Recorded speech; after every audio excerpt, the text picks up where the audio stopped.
Bonjour à tous, aujourd'hui nous allons parler de la boisson alcoolisée la plus consommée dans le monde. Il s'agit de la bière. D'où vient-elle ? La bière est connue depuis l'Antiquité et serait originaire de Mésopotamie, 4000 ans avant notre ère. Boisson des dieux en Égypte, la bière devient dans la Grèce antique et dans l'Empire romain celle des pauvres. Exportée en Gaule, les Celtes l'appelèrent cervoise, en référence à Zérès, la déesse des moissons. Celle-ci était sans houblon. Plus tard, au XIIe siècle, certains monastères, notamment en Belgique et en Bavière en Allemagne, se spécialisent dans le brassage de la bière, consommée par la population comme une boisson saine, au lieu d'une eau souvent non potable. Aujourd'hui, la bière connaît un succès mondial en tant que boisson désaltérante et de dégustation. Comment la définir ?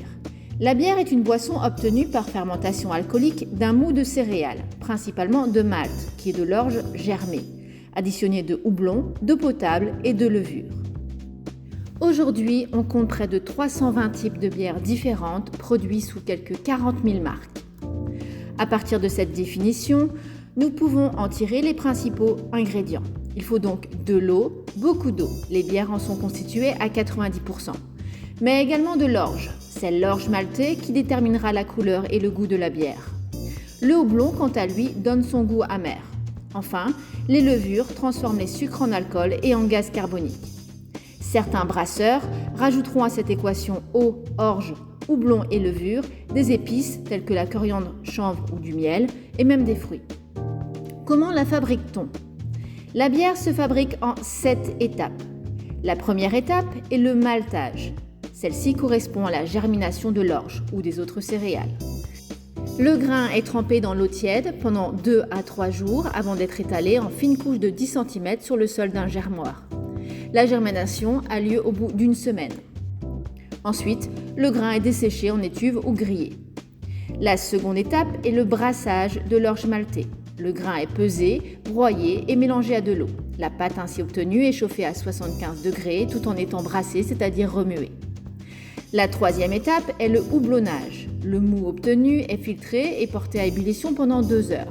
On y ajoute du houblon. Celui-ci va donner l'amertume et l'arôme recherché. Le mou est ensuite refroidi à plus 5 degrés. Après ce refroidissement, le mou obtenu est ensemencé avec un ferment, la levure de bière. Cette quatrième étape se nomme le levurage. La cinquième étape est la fermentation. Elle s'effectue en cuve ouverte et il en existe de 4 types. La première se nomme la fermentation basse car elle se produit entre 7 et 12 degrés et dure environ une semaine. Cette fermentation donne des bières pils, lager ou bock. La seconde est la fermentation haute. Celle-ci se produit entre 18 et 25 degrés pendant quelques jours. Cette fermentation donne des bières ale, stout ou trappiste. La fermentation mixte combine la fermentation haute et la fermentation basse. Celle-ci est spécifique des bières rouges. Il existe également la fermentation spontanée. Pour cette fermentation, le mou est ensemencé par des levures à l'air libre. On utilise cette fermentation pour l'élaboration de la lambic, la gueuse ou la crique à base de cerises.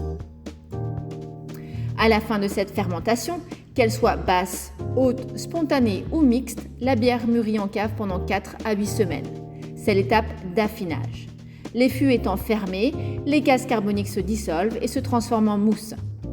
Avant la mise en bouteille, une étape de filtrage viendra sublimer le produit qui deviendra plus limpide et brillant. Maintenant que nous avons expliqué cette fabrication, voyons comment sont classifiées les bières. Les bières se différencient non seulement par leur type de fermentation, mais aussi par leur degré alcoolique et leur couleur. Par leur degré alcoolique, on distinguera 5 types de bières. Les bières sans alcool à moins de 1,2 degré d'alcool. Les bières de table entre 2 et 3,3 degrés. Les bières bock de 3,3 à 3,9 degrés. Les bières de luxe de 4 à 5,4 degrés. Et enfin, les bières spéciales à plus de 5,5 degrés. Par couleur, elles seront soit blanches, blondes, ambrées ou rousses, rouges comme la Castel en Belgique, brunes et noires comme la Guinness en Irlande. La couleur sera apportée par le malt. On distingue donc des maltes blonds, des maltes dans lesquels on a ajouté des grains de froment, des maltes caramélisés qui sont typiques des bières ambrées et rousses, et des maltes légèrement torréfiés et très torréfiés. Depuis une dizaine d'années, le nombre de microbrasseries explose en France, propulsant la France sur la première marche en nombre de brasseries en Europe. On en compte à ce jour 1227 contre 200 uniquement en 2010.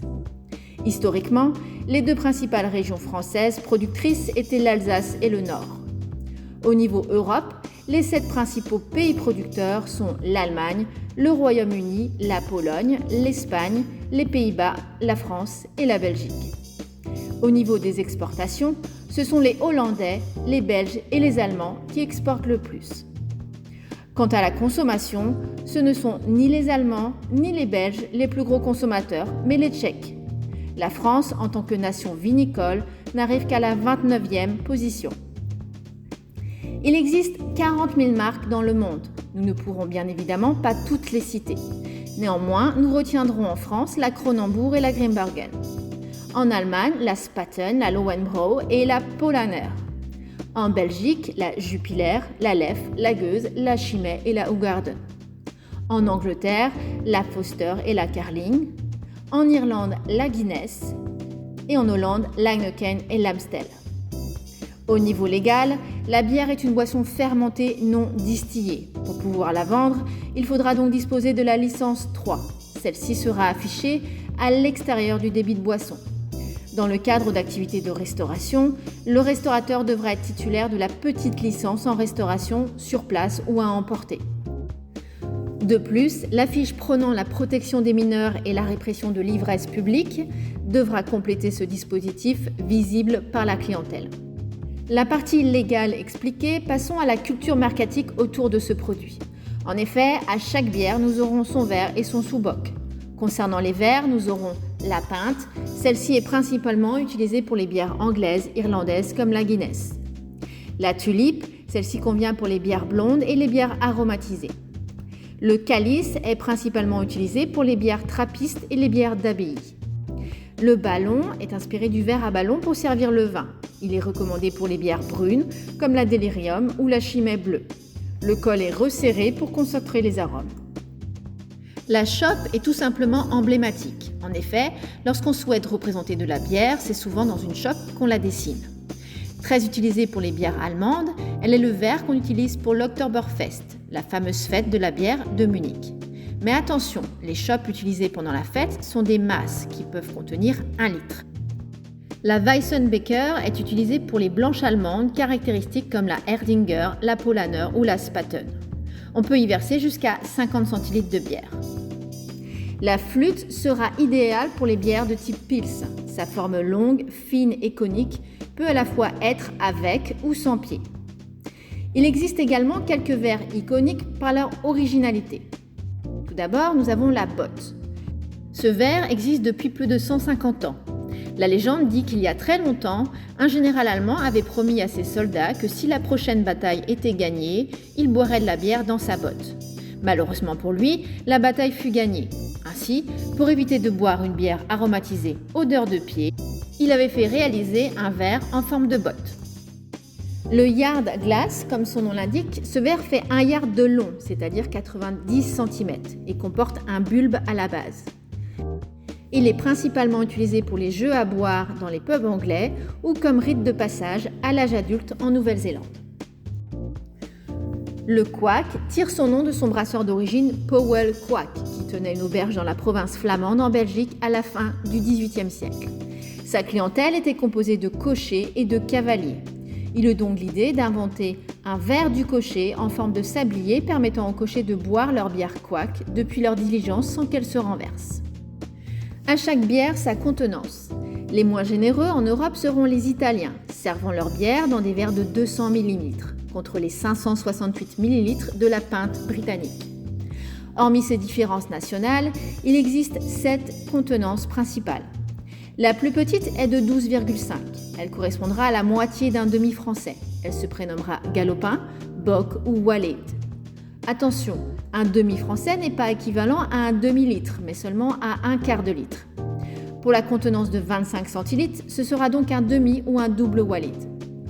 Un verre de 33 centilitres pourra être servi également en Belgique sous le nom de gourde. En 50 centilitres, ce sera la pinte allemande ou britannique. Cette contenance portera également les doux noms de distingués, véritables, barons, mini-chevaliers ou chop. En 1 litre, on les appellera chevalier, parfait, double pinte ou masse. En 150 centilitres, ce sera un sérieux ou un pitcher. Et enfin, en 200 centilitres, ce sera un formidable. La culture autour de la bière est donc très riche et les collectionneurs sont tout aussi variés.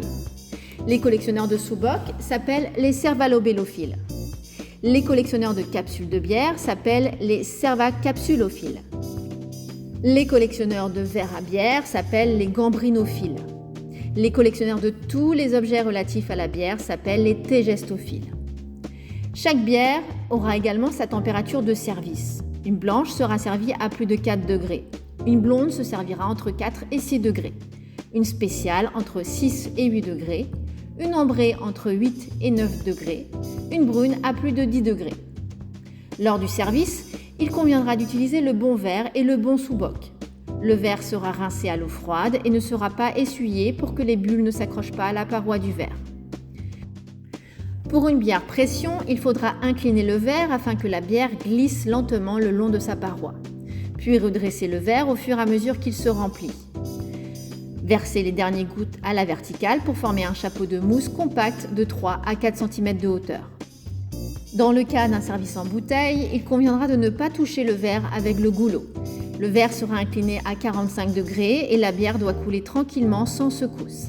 Il est important de tenir votre bouteille de bière légèrement à distance du verre.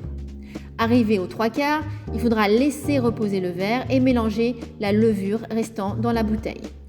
Versez ensuite les dernières gouttes à la verticale pour former un chapeau de mousse compact de 2 à 3 cm de hauteur. Dans les bars, vous trouverez de nombreux cocktails à base de bière. Tout d'abord, le Monaco. Il est composé d'un tiers de limonade et de 2 tiers de bière blonde et terminé par un trait de sirop de grenadine. Le diesel est également appelé mazout. Il est composé de 50% de Coca-Cola et de 50% de bière blonde. Le panaché est appelé Radler en Allemagne. Il est composé d'un tiers de limonade et de 2 tiers de bière blonde.